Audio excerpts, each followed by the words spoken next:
नाशिक शहरातून तडीपार केलेला इसम घातक शस्त्रांसह जेरबंद. गुन्हे शाखा युनिट क्रमांक 1 नाशिक शहराची कामगिरी.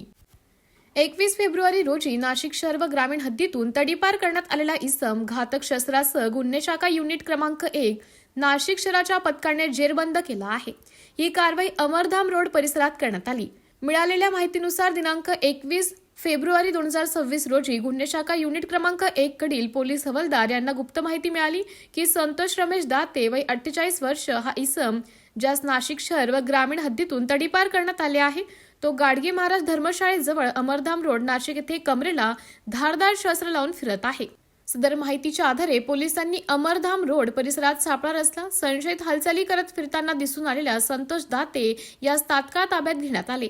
अंगझडती दरम्यान त्याच्या ताब्यातून सुमारे 1000 रुपये किमतीची स्टीलची कुकरी धारदार शस्त्र जप्त करण्यात आलं.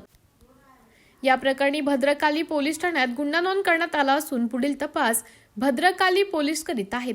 सदरची कामगिरी गुन्हे शाखा युनिट क्रमांक 1 नाशिक शहराचे वरिष्ठ पोलीस निरीक्षक डॉक्टर अंचल मुगदल यांच्या मार्गदर्शनाखाली पोलीस हवालदार प्रवीण वाघमारे, पोलीस हवालदार प्रदीप म्हरादे, पोलीस हवालदार संदीप भांड, पोलीस हवालदार उत्तम पवार, पोलीस हवालदार नाझीम खान पठाण, पोलीस हवालदार विशाल काठे, पोलीस हवालदार प्रशांत मरकड, पोलीस हवालदार मिलिंद सिंग परदेशी, पोलीस हवालदार विशाल देवरे, पोलीस अंमलदार जगेश्वर बोरसे, पोलीस अंमलदार अमोल कोष्टी तसेच चालक पोलीस हवालदार सुकाम पवार यांनी पार पाडली.